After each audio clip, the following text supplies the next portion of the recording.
বিসমিল্লাহির রহমানির রহিম। আপনারা জানেন যে গত 26/9/2025 খ্রিস্টাব্দ সকাল অনুমান 6:45 ঘটিকায় আমরা একটি সংবাদ পাই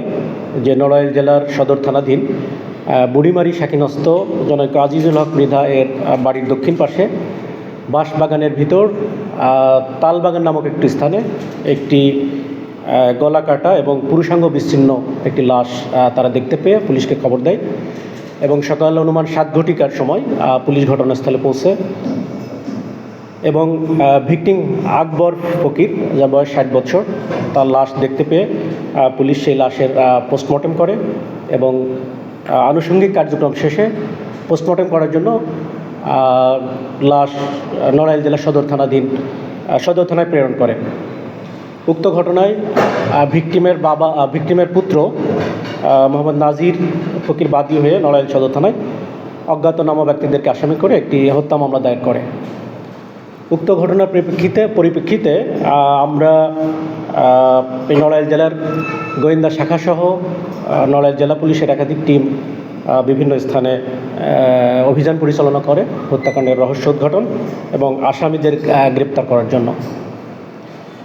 এরই পরিপ্রেক্ষিতে আমরা বিভিন্ন ধরনের পুলিশি কলাকৌশল প্রয়োগ করে গোপন সংবাদের ভিত্তিতে 28/9/2025 তারিখ রাত্র অনুমান 11:00 ঘটিকায় লোহাগড়া থানার মশাগুনি শাকিনস্থ ব্রাক অফিসের সামনে নড়াইল টু লোহাগড়াগামী মহাসড়কের উপর থেকে বাবু সর্দার 59 নামক একজন ব্যক্তিকে আমরা গ্রেপ্তার করতে সক্ষম হই। গ্রেপ্তার করার পরে উক্ত বাবু সর্দার তার জিজ্ঞাসাবাদে জানায় যে সে ভিকটিম আকবর ফকিরকে সে জবাই করে হত্যা করেছে, এই মর্মে সে স্বীকার করে এবং ঘটনার কারণ হিসেবে সে পূর্বশত্রুতার জের ধরে গত 10 থেকে 12 দিন পূর্বেই সে ভিকটিমকে হত্যা করার পরিকল্পনা গ্রহণ করে এবং স্থানীয় বাজার থেকে একটি চাকু ক্রয় করে এবং বিভিন্ন দোকান থেকে, ফার্মেসি থেকে অ্যালার্জির ওষুধ ক্রয় করে এবং ঘটনার দিন ধৃত ব্যক্তি জানায় যে সে সুকৌশলে ভিকটিম আকবর ফকিরকে নিয়ে যে ঘটনাস্থলের বাঁশবাগানের যে তালবাগান নামক স্থানে ওখানে নিয়ে যায় এবং একটি কোমল পানীয়ের ভিতর 20টি অ্যালার্জির ওষুধ মিশ্রিত করে সে ভিকটিম আকবর ফকিরকে এটি খাওয়ায়। এই খাওয়ানোর কিছুক্ষণ পরে ভিকটিম আকবর ফকির অচেতন হয়ে পড়লে সে ভিকটিমের সাথে থাকা একটি গামছা টুকরো করে তার হাত এবং পা একটি তাল গাছের সঙ্গে বাঁধে। এরপরে সে গলায় ছুরি চালিয়ে তাকে হত্যা করে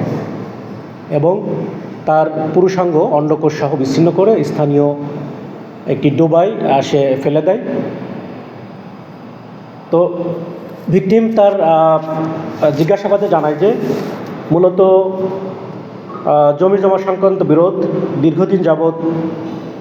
তার স্ত্রীকে শারীরিকভাবে নির্যাতন, অভিযুক্ত শাশুড়িকে যিনি বেড়াতে এসেছিলেন ভিকটিমের বাড়িতে তাকে ধর্ষণ চেষ্টা এবং অভিযুক্ত কন্যা এবং পুত্রবধূর প্রতি ভিকটিমের কুনজর ইত্যাদি কারণে সে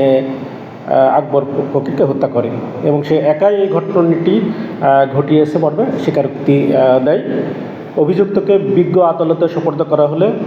স্বেচ্ছায় ঘটনার বর্ণনা দিয়ে ফৌজদারি কার্যবিধি 164 ধারায় সে স্বীকারোক্তিমূলক জবানবন্দি প্রদান করে। ধন্যবাদ সবাইকে।